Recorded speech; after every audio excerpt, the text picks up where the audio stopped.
They actually applauded when my husband chose his mistress at the departure gate. I did not scream. I simply unlocked my phone and systematically canceled every credit card and flight they thought they owned. But the true twist arrived when my lawyer opened my file in court. That applause died instantly once they realized the wealthy man they worshipped had forgotten who actually owned the stage. My name is Brooke Mercer. I am 34 years old, the CEO of Iron Vale Lodging and Build Works, and I specialize in salvaging distressed assets.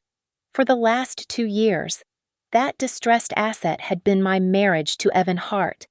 I stood under the harsh fluorescent lights of Hartsfield-Jackson International Airport at 5 in the morning, clutching a first-class ticket to Sun Valley, Idaho.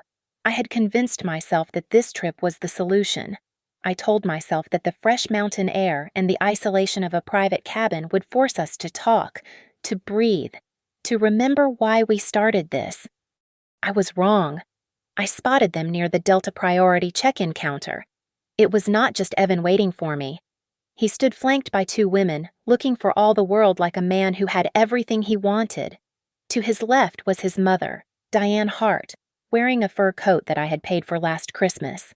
To his right stood Kendall Price, a girl of 20-something with perfectly blown-out hair and a smile that was too wide for this early hour. My steps faltered. The noise of the terminal faded into a dull roar. The detail that pierced my chest was not the intimacy of their stance, though they stood close enough to share warmth. It was the luggage. Sitting right next to Kendall's designer boots was a metallic champagne-colored suitcase. It still had the plastic protector on the handle. I recognized it immediately because I had ordered it for myself 2 weeks ago. It had vanished from our walk-in closet on Tuesday. I had assumed I misplaced it in the chaos of work. Now, it sat there, serving as a prop in another woman's vacation. I approached them. My grip on my purse strap tightened until my knuckles turned white. Evan saw me. He did not look guilty. He did not look surprised.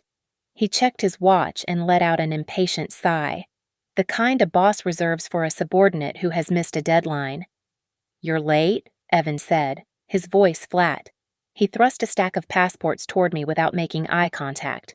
"Go handle the check-in for the group, and make sure you switch the seats. I want Kendall next to me. She gets nervous when she flies." I stared at the passports in his hand. He was not asking. He was assigning a task. Diane chimed in, her voice dripping with that familiar, sugary poison. "Oh, don't look so sour. Brooke, we brought Kendall along to keep the mood light. God knows you are too intense these days. The girl is fun. At least she knows how to make a man happy." Kendall did not speak. She just looked at me with wide, mock-innocent eyes, her hand resting possessively on the handle of my stolen suitcase. A small smirk played on her lips, a silent victory lap. "No," I said. The word was quiet, but it cut through the noise. Evan frowned, finally looking at me. "Excuse me, I am not checking in your mistress," I said, my voice steady. "And I am certainly not sitting alone while you play house with her on a trip I funded." Evan rolled his eyes. He stepped closer, dropping his voice to a hiss, trying to intimidate me the way he did when I questioned his spending. "Don't make a scene. Brooke, the cabin sleeps 12. It is a big place. We are going as a group because I want to enjoy my holiday. You are paying for it anyway, so just grow up and get the boarding passes." Then he did it. The moment that killed the last shred of the woman who wanted to save this marriage. Evan looked down at the coffee cup in his hand, realized it was empty, and held it out to me. He did not say a word. He just extended his arm, expecting me to take his trash and throw it away while I went to the counter to serve his girlfriend. The air around me seemed to freeze. I looked at the paper cup. I looked at his expectant face. I looked at Diane's sneer and Kendall's pitying glance. I did not take the cup. I did not scream. I did not cry. I simply looked him in the eye, and for the first time in 10 years, I saw him clearly. He was not a partner. He was a liability. And at Iron Vale, we liquidate liabilities. Have a safe flight, I said. I turned around. My expensive leather luggage set sat right there in the middle of the atrium, unattended. I did not reach for the handles. I left the bags standing there like tombstones for a dead relationship. I walked toward the exit doors, my heels clicking a sharp, final rhythm against the floor tiles, moving away from the gate and back into the cold Atlanta morning. I found a secluded bench near the connector to Concourse E, far away from the humiliating spectacle I had just left behind. I did not collapse. I did not hyperventilate. I sat down, crossed my legs, and unlocked my phone. The screen was bright in the dim terminal, a beacon of the control I was about to reclaim. In my mind, I was no longer Brooke the betrayed wife. I was Brooke the CEO of Iron Veil, and I had just identified a catastrophic breach in security. I opened the airline application first. The itinerary for the family trip sat there, mocking me. 4 passengers, 1 confirmation number.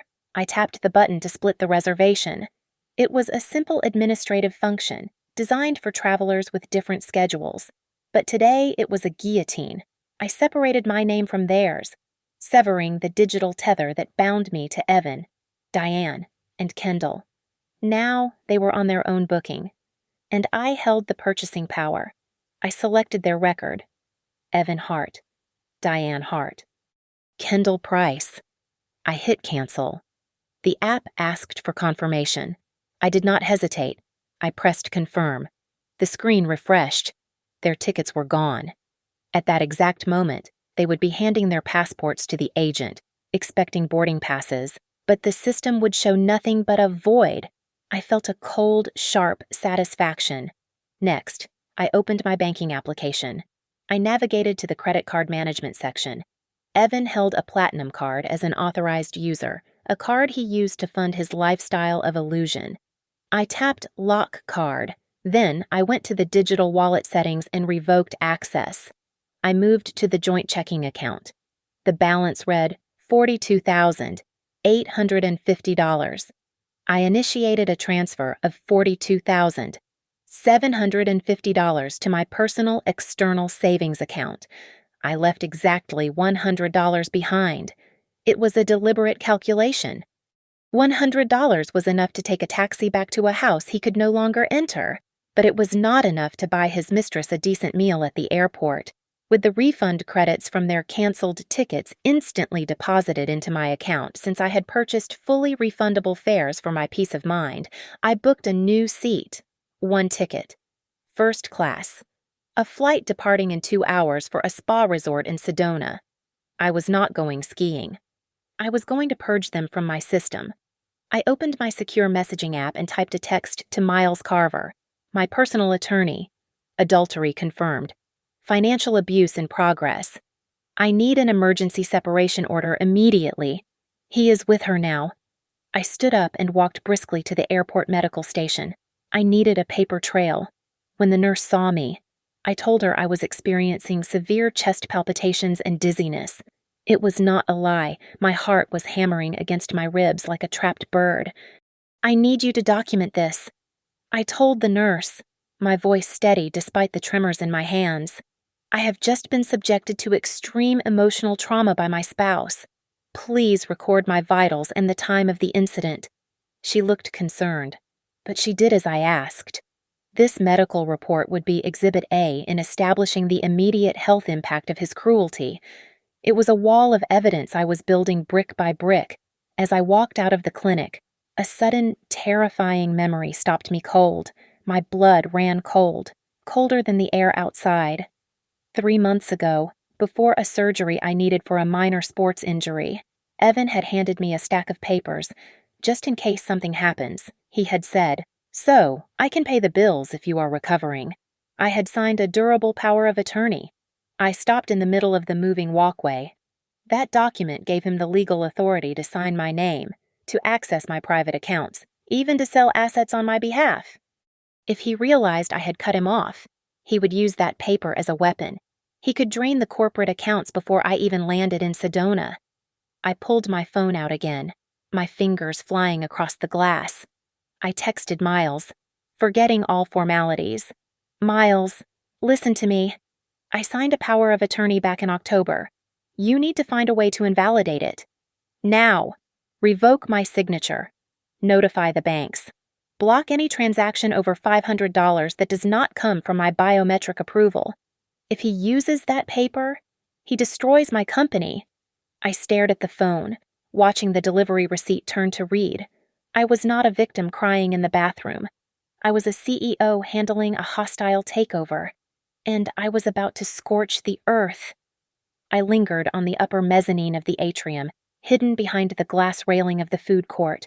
I needed to see the demolition I had ordered. Below me, at the priority check-in counter, the scene was unfolding with the predictability of a car crash. Evan was leaning over the counter, his posture rigid with the arrogance of a man who believes the world bends to his will. Diane was already making a scene, gesturing wildly at a flight attendant, while Kendall stood slightly apart, posing with my stolen suitcase as if she were waiting for a photographer to capture her best angle. The check-in agent typed something on her keyboard, stopped, and looked up. Even from this distance, I saw Evan's body stiffen. "What do you mean?" Cancelled Evan's voice carried up to the mezzanine, loud enough to turn heads. "I am a Diamond Medallion member. Check it again." The agent shook her head, her face professional but firm. "I am sorry, sir. The itinerary was canceled 3 minutes ago by the primary account holder. All tickets have been voided and the funds refunded to the original form of payment." Diane let out a shriek that sounded like tearing metal. She spun around, scanning the terminal, her eyes manic. "That spiteful?" She did this. She did this on purpose to humiliate us, Evan. Do something Evan, pale and sweating, whipped out his wallet. He pulled out the platinum card I had just locked. "Fine. I will rebook us right now. Just charge it again. First class for 3. He swiped the card. The machine let out a harsh buzz. "Declined," the agent said flatly. "Try it again," Evan snapped, his voice cracking. "It has a $50,000 limit." "It is declined, sir," the agent repeated. Evan fumbled, pulling out a second card, then a third. Each time, the result was the same. The line behind them was growing restless, and more importantly, people had started to notice. I saw phones go up. The lenses of strangers were now recording the disintegration of the Hart family reputation. Kendall finally realized that her Aspen fantasy was evaporating. She did not step in to comfort the man she was sleeping with. She did not offer to pay. Instead, she dropped her facade of sweetness. "Evan, are you kidding me?" Kendall hissed, stomping her foot. "I already posted a story that we were taking off. I look like an idiot. You said you handled everything." "Shut up," Kendall, Evan roared, finally losing his composure. "I am trying to fix it." Diane turned on the girl, her face twisted with misplaced rage. "Do not talk to my son like that. You are just here for the free ride. You greedy little thing. At least Brooke had dignity." Kendall laughed, a cruel, sharp sound. She looked at Diane with pure venom. "Dignity, is that what you call it? Evan told me the only reason we were dragging you two along was so he could get her to sign the papers." The crowd went silent. Even the check-in agent stopped typing. "What papers?" Diane asked, her voice dropping to a dangerous whisper. Kendall smirked, delivering the death blow to their alliance. "The transfer papers, obviously." "He promised me that after this trip, Brooke would sign over the Bayfront condo to him so we could move in. He said she was desperate to keep him." Diane froze.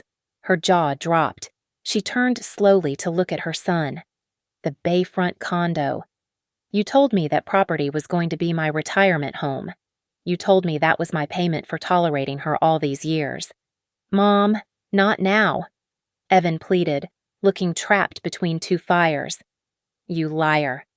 Diane screamed, swinging her handbag at him. "You were going to give my house to this tramp." The commotion was now absolute. A uniformed security officer stepped into the priority lane, gesturing for them to leave. They were no longer elite travelers, they were a public nuisance. Evan tried to argue, but the officer pointed toward the exit. I watched as my husband, his mistress, and his mother were escorted away from the gate, stripped of their luggage, their tickets, and their pride. They looked small. They looked cheap. I turned away from the railing. I pulled out my phone and opened my social media.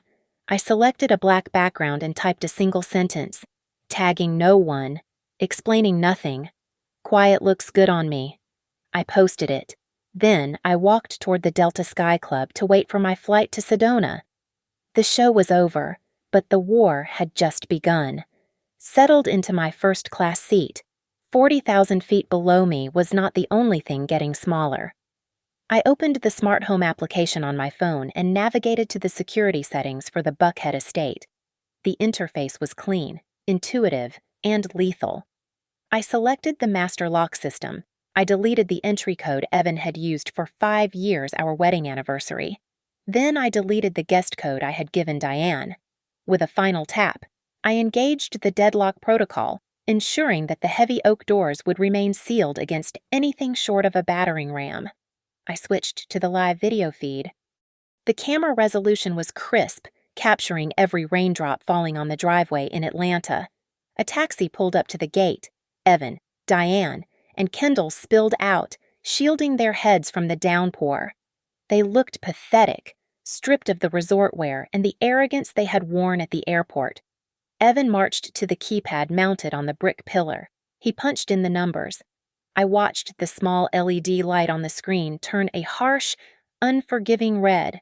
He tried again. Red. He slammed his palm against the device. "Open the damn gate," Evan shouted, his voice tinny through my phone speakers. Suddenly, a black sedan parked across the street flashed its lights. 2 large men in raincoats stepped out. I had hired private security an hour ago, instructing them to stand guard until the locks were physically changed. One of them approached the shivering trio and handed Evan a thick, waterproof envelope. "Mr. Hart," the guard said, his voice flat. "This is a temporary restraining order and a notice to vacate. You are not permitted to enter the premises." Evan stared at the paper, rain dripping from his nose onto the legal document. Diane shoved past him, getting in the guard's face. "This is ridiculous. I have a room in there. My medication is in there. You cannot keep me out of my own home." The guard did not blink. "According to the deed and the title search we just performed, this property is solely owned by Ms. Brooke Mercer. There is no tenant agreement on file for a Diane Hart. You are trespassing." He pointed to the curb. Sitting there, soaking wet, were 3 large plastic bins. I had texted my housekeeper before I left and paid her a $5,000 bonus to pack their essentials and leave them outside. "Your personal effects are in those bins." The guard said, "I suggest you collect them and move along." Kendall was standing back, her arms crossed, shivering. She looked at the locked gate, then at the wet boxes, and finally at Evan. The realization hit her like a physical blow. The credit cards had failed. The tickets were gone. And now, the mansion she thought she was inheriting was a fortress she could not breach. "You," Kendall stammered, backing away from Evan. "You have nothing. You are actually broke, Kendall, baby." "It is just a misunderstanding," Evan pleaded, reaching for her. "I will call my lawyer. We will go to a hotel. With what money?" Evan Kendall snapped. "Your cards are dead," Diane, who had been rummaging frantically through one of the wet bins, suddenly froze. She looked up and her eyes locked onto Kendall's wrist. In the harsh light of the street lamps, the diamond tennis bracelet glittered. "That bracelet," Diane whispered, her voice trembling with rage. "That is my mother's bracelet." Evan told me it was in the safety deposit box. Kendall instinctively covered her wrist. He gave it to me. "It is mine now." "You thief!" Diane shrieked. Before Evan could intervene, his mother lunged at his mistress. It was a chaotic, ugly scene. Diane grabbed Kendall's arm, clawing at the jewelry. Kendall screamed and shoved the older woman back. They slipped on the wet pavement, grappling in the mud and the rain. Neighbors were already stepping out onto their porches, phones raised, recording the downfall of the Hart family in high definition. The security guard stepped in to separate them just as the police cruiser turned the corner, lights flashing. I watched as the officers questioned them. I watched as they handcuffed Kendall, likely for the assault or perhaps for theft once Diane started screaming about the bracelet again. Evan stood alone in the rain. He looked at his mother crying in the back of a squad car. He looked at his mistress being detained. And then he looked up. He looked straight into the lens of the security camera. He knew I was watching. For the first time, the entitlement was gone from his eyes, replaced by a hollow, terrifying understanding. He realized that the house behind him was not his home anymore. It was just a building, and he was on the outside. I closed the app and ordered a glass of champagne. The flight attendant smiled at me. "Rough day?" she asked. "No," I replied. "Just a busy one." The resort suite in Sedona offered a panoramic view of the red rocks, but I drew the blackout curtains tight. I was not here to relax. I was here to construct a war room. I sat at the heavy oak desk, my laptop open, the blue light illuminating my face as I connected to a secure conference line. Two faces appeared on the screen: Miles Carver, looking disheveled but alert in his home office, and Naomi Red, my chief financial officer, who looked as if she had not blinked in hours. "Tell me we caught it in time," I said, skipping the pleasantries. Naomi adjusted her glasses. She was a woman of few words and zero patience for incompetence. "We are catching it, Brooke. But the bleed is deeper than we thought." I pulled the logs for every transaction Evan has authorized in the last 18 months. Vendor payments, expense reports, petty cash withdrawals. It is a mess. "Give me the headline," I said, leaning forward. "There is a recurring payment to a vendor called Crescent Shore Logistics," Naomi said, sharing her screen. "They bill us for site consultation and transport fees. The invoices are always just under the threshold that requires board approval. $9,500 here, $8,000 there. It adds up to nearly $200,000 over the last year." I frowned. "I have never heard of Crescent Shore. We use ironclad transport for everything." "Exactly," Naomi replied. I ran a background check on the business license. It is a shell company. No trucks, no employees, no warehouse. The registered address is a residential bungalow in Sarasota, Florida. "Let me guess," I said, my stomach tightening. "It is not a random house." "It belongs to a Deborah Price," Naomi said, her voice dry. "Kendall Price's aunt." I closed my eyes for a second. It was not just an affair. It was an embezzlement scheme. He was funneling my company's revenue directly into his mistress's family pockets. "There is more," Naomi continued, her typing echoing through the speakers. "I flagged his corporate email for suspicious outbound traffic. He is smart enough not to send sensitive files directly. But he got lazy. Look at this." She pulled up an email chain from 3 months ago. The subject line read, "BBQ pics from last summer." It was sent to a Proton Mail address. Open the attachment. I ordered. Naomi clicked the file. It was not a photo of a barbecue. It was a PDF document titled Project Skyline, Internal Bid Specifications and Profit Margins. My blood ran cold. That is the bid we lost to Ridley Corp last November. We lost by a fraction of a percent. I thought there was a leak. "There was," Naomi said, her voice hard. "Your husband was selling our bid specs to competitors. The money from the sale likely went into crypto wallets we are still trying to trace. He was selling out your legacy to fund her wardrobe. I found something else on his cloud drive," I said, pulling up a document I had synced before locking him out. "It is a draft deed for the Bayfront property. He had it drawn up 2 weeks ago. There is a sticky note attached to the file that says execute after ski trip. Use POA if she is unavailable." Miles cleared his throat, stepping into the conversation for the first time. "That is the smoking gun. Brooke, he was planning to use the power of attorney you signed to transfer the real estate to himself while you were unavailable, or perhaps while you were distracted." "Can he still use it?" I asked, my voice trembling with suppressed rage. "I signed that document. Miles, if he walks into a bank tomorrow—" "Let him," Miles said, a dark smile touching his lips. "Listen to me carefully. A power of attorney grants him the right to act on your behalf, but it comes with a strict fiduciary duty. He must act in your best interest. If he uses that document to transfer your assets to himself or his mistress, he is not just breaking a contract. He is committing fraud. He is committing theft by deception. It shifts this from a civil divorce matter to a criminal investigation." "So we wait?" I asked.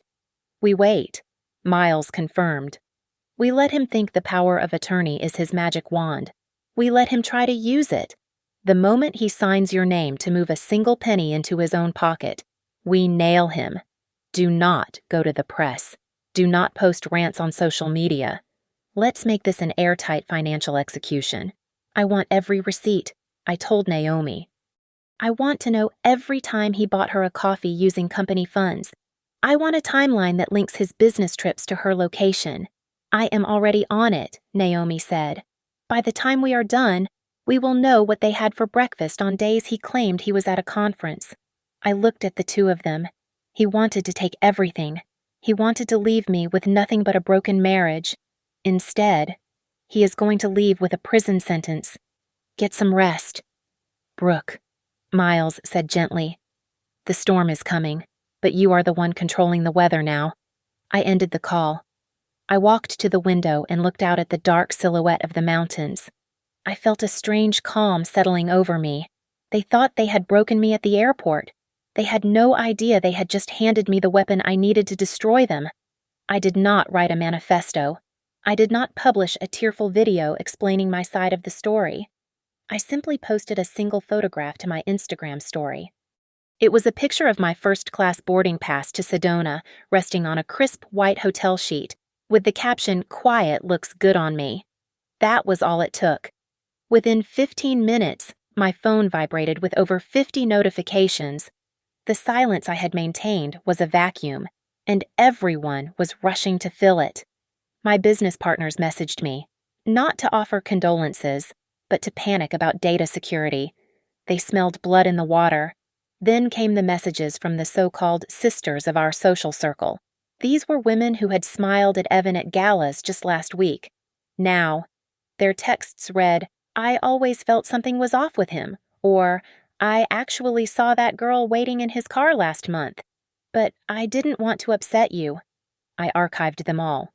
Their hindsight was useless to me. Kendall, however, could not handle the silence. She went live on social media. I watched the recording later.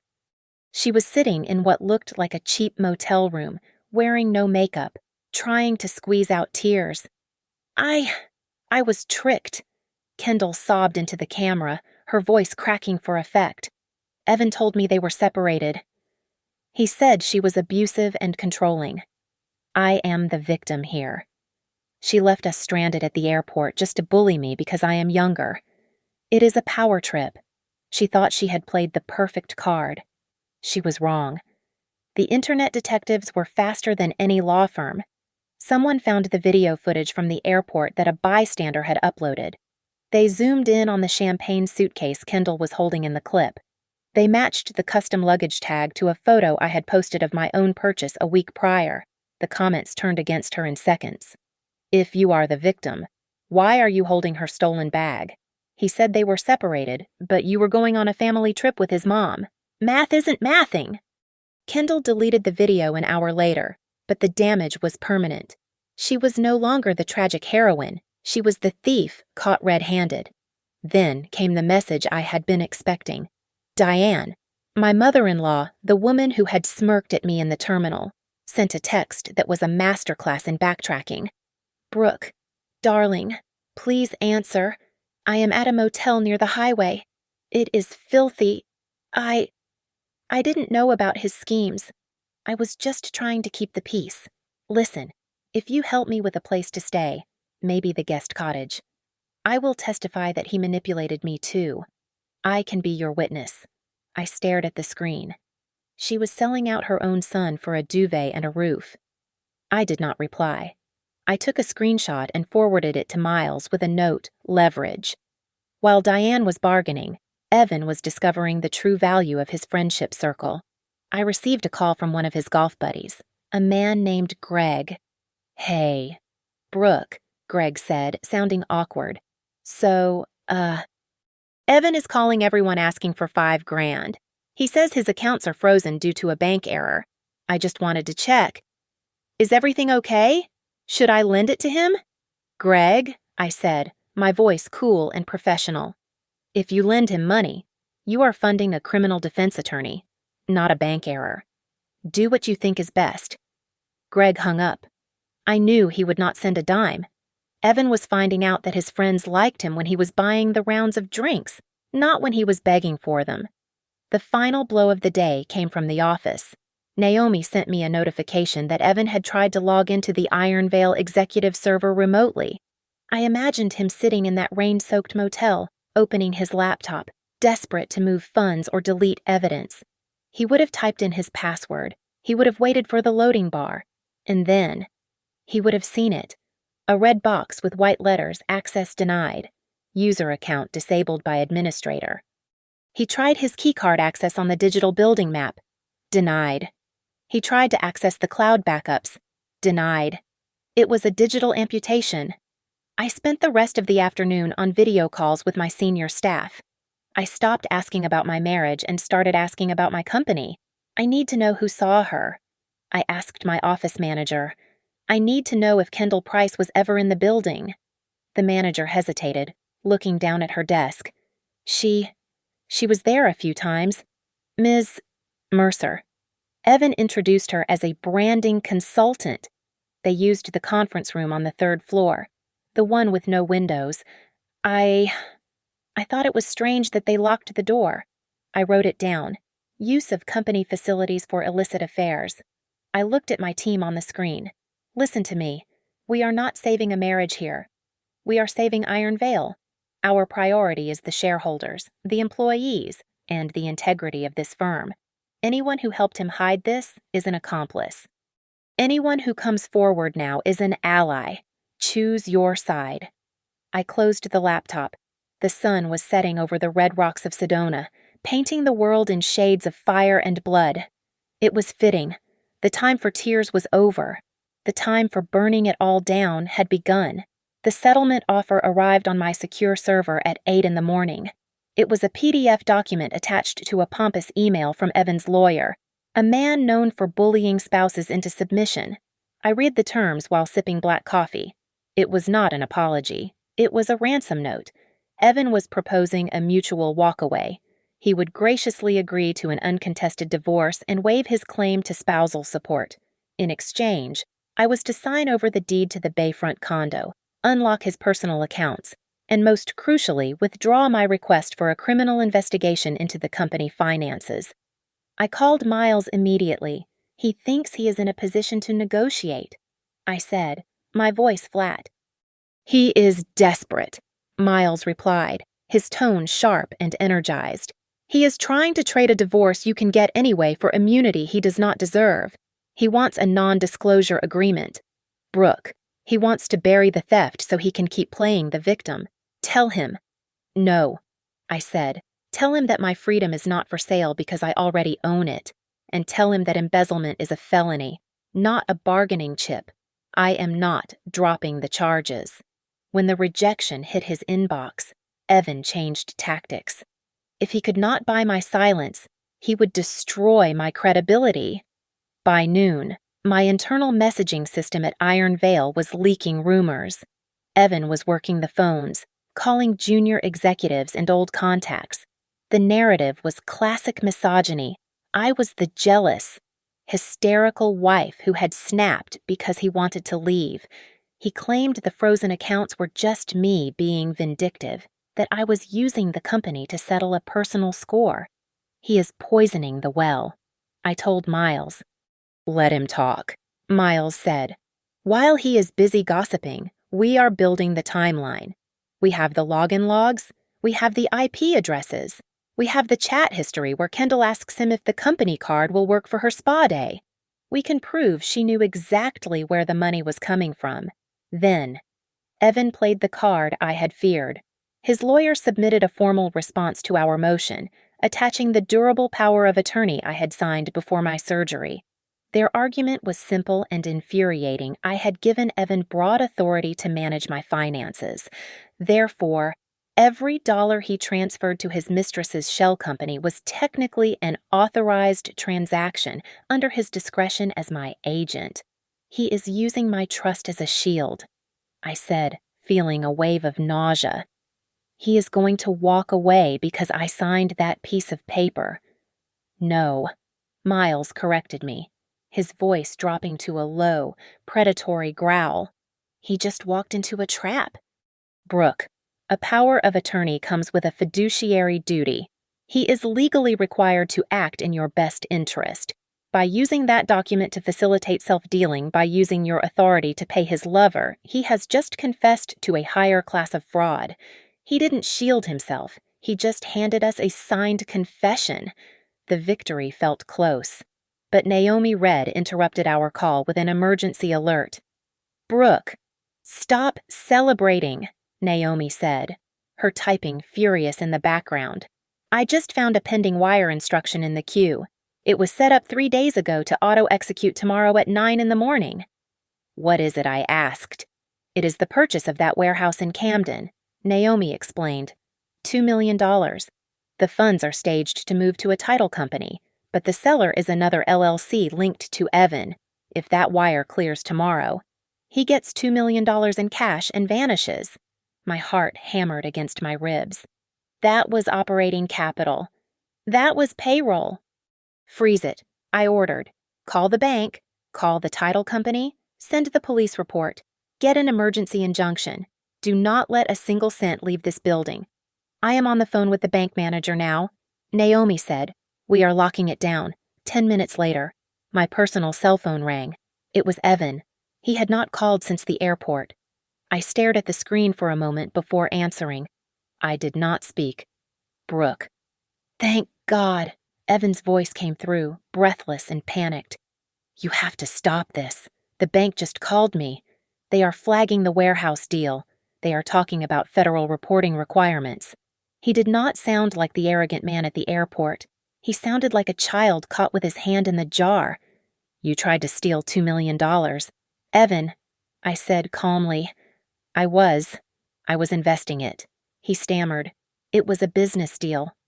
Look, you are taking this too far. You are going to ruin my reputation. You need to call the bank and tell them it is a mistake. You have to fix this for me. Please. If this investigation goes through, I can't work in this city again. I listened to his breathing. I waited for an apology.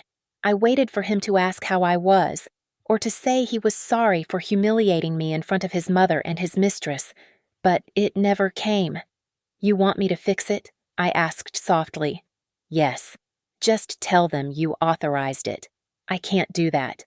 Evan, I said, ending the call. I am too busy fixing the mess you made of my life. The investigation into the Camden warehouse deal revealed a level of deceit that made my stomach turn. Naomi discovered that the seller, a generic-sounding entity called Northbridge Holdings, was actually registered to a post office box in Evan's name. He had purchased the dilapidated property 3 weeks ago for $400,000 using a high-interest hard money loan. He was attempting to sell it to my company today for $2.4 million. He was not just stealing from the Treasury. He was inflating the market to pocket a clean $2 million in profit. When I froze that wire transfer, I did not just cut off his cash flow. I cut off his lifeline. He took a bridge loan to buy that warehouse, Naomi told me, her voice grim. The interest rate is predatory. If he does not close the sale to Iron Vale by Friday, he defaults. He owes loan sharks $500,000 he does not have. Evan was not just broke. He was hunted. The pressure cracked his little alliance wide open. Kendall was the first to run. She hired a criminal defense attorney paid for, ironically, by selling the diamond bracelet Diane had tried to claw off her wrist. Her lawyer sent a formal letter to Miles, distancing her from Evan completely. My client is a victim of professional manipulation. The letter read, she believed Mr. Hart was the sole owner of the company. Diane was even quicker to turn. She called my office line repeatedly, leaving voicemails that oscillated between begging and blaming. Brooke, please pick up. Diane sobbed in one message. I told him not to do it. I told him, Evan, you cannot treat your wife this way. I am an old woman. I cannot go to jail for his mistakes. He lied to me too. It was pathetic. But amidst the chaos of their disintegration, we found the golden thread. During a heated exchange that Evan had foolishly backed up to his cloud, Kendall sent a voice note that destroyed any defense of accidental negligence. You promised me she would sign the papers on Monday. Kendall's voice screeched through my laptop speakers. You said, wait until we get back from Idaho. She will be so happy she will sign anything. You said the transfer was a done deal. Miles froze the playback. He looked at me. That is conspiracy. That proves premeditation. They did not just want to cheat on you. They planned to defraud you of your real estate assets systematically. Evan tried to stop the bleeding. We intercepted emails where he promised Kendall the condo in Florida and promised Diane the cash from the warehouse sale if they just stayed quiet. But they were like starving dogs fighting over a bone that did not exist. I want my name off the lease, Kendall texted him. I want my retirement fund back, Diane replied in the group chat they had forgotten to delete. Shut up. Both of you, Evan typed back. If I go down, you go down with me. But the darkest discovery was yet to come. I was going through a hidden subfolder on Evan's laptop labeled simply Reference. Inside, I found high-resolution scans of my signature taken from our marriage license, tax returns, and company checks. But below those were dozens of digital practice sheets. He had used Photoshop to overlay his own attempts at my signature on top of the real ones, adjusting the pressure and the curve until they were identical. I felt a chill run down my spine that had nothing to do with the air conditioning. This was not a crime of passion. He had spent hours studying the way I wrote my name so he could steal my life. Look at this, I whispered to Miles, pointing at the screen. Miles leaned in, his eyes narrowing. Forgery. Intentional. Practiced forgery.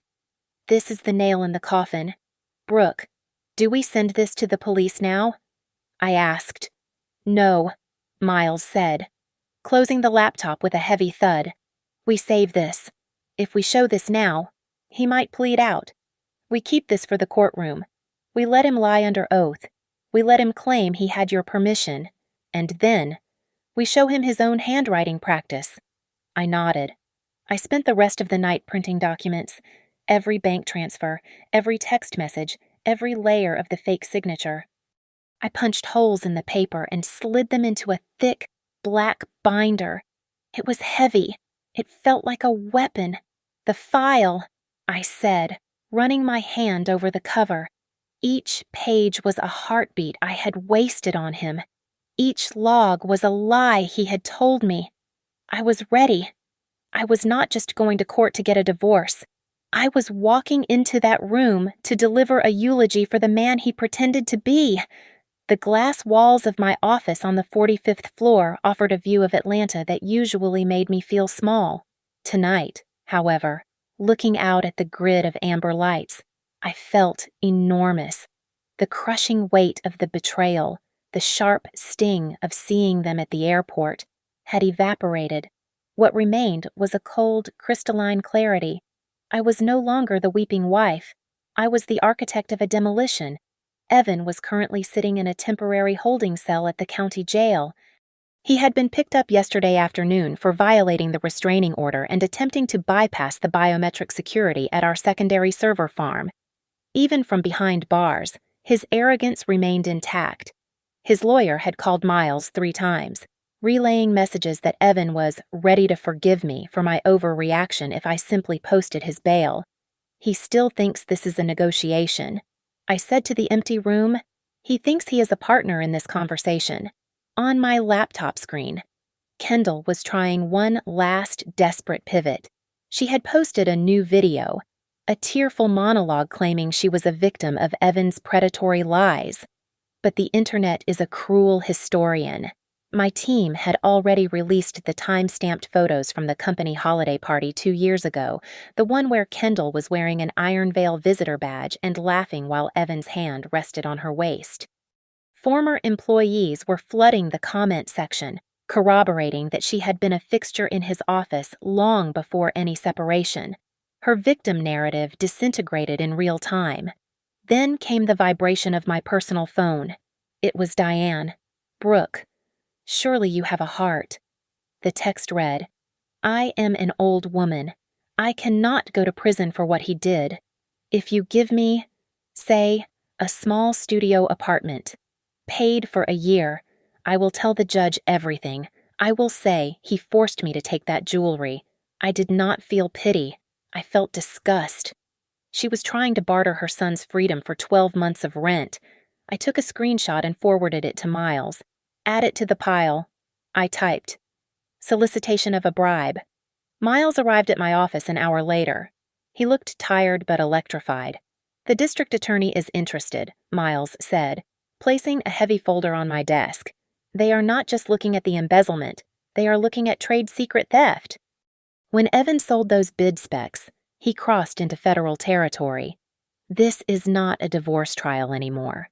"Brooke, it is a corporate fraud case." I nodded. I realized then that my greatest fear was not being alone. I could handle silence. My fear was that I had let a parasite live in my home for 5 years, feeding on my ambition, and I had mistaken his hunger for love. I made a promise to myself right then. "I do not negotiate with parasites," I said quietly. "I exterminate them." I went home to a quiet house. I walked into the closet and chose my armor for the morning. I did not pick the soft pastels Evan used to say made me look approachable. I chose a navy blue suit with sharp tailored lines and a high collar. I chose heels that clicked against the floor like a gavel. I did not want their sympathy. I wanted their respect. The next morning, Miles met me at the courthouse steps. He was holding the black binder tight against his chest. The file. It contained the emails, the bank transfers, the fake shell companies, and the practice sheets of my forged signature. "Are you ready?" Miles asked, adjusting his tie. "I have been ready since the airport," I replied. Miles grinned, a shark-like expression that promised violence. "Good, because they are going to walk in there thinking they can cry their way out of this. They are going to smirk. They are going to perform for the gallery. Tomorrow, they will laugh for the last time." Right before I opened the file, I pushed open the heavy oak doors of the courthouse. I did not look for Evan. I did not look for the cameras. I walked straight ahead, my eyes fixed on the bench, carrying the truth that would turn their applause into a prison sentence. The courtroom was suffocatingly full. It seemed that half of Atlanta's social circle had squeezed into the gallery, eager to see the final collapse of the Hart dynasty. Diane sat in the back row, wearing black as if she were attending a funeral, though a smirk played on her lips. Kendall sat apart from the family, huddled next to a court-appointed lawyer, looking small and terrified. At the defense table, Evan wore a suit that was slightly too large for him now, playing the role of the misunderstood husband to perfection. Evan's attorney stood up, projecting confidence. He waved the power of attorney document in the air like a flag of victory. "Your Honor," the lawyer boomed, "this case is a waste of the court's time. Ms. Mercer voluntarily signed this document. She granted my client full authority to manage her assets." He was not stealing. He was managing family finances as he was authorized to do. If she regrets giving him that power now, that is a personal problem, not a legal one. I saw Diane lean over to a neighbor and whisper something, a triumphant smile breaking across her face.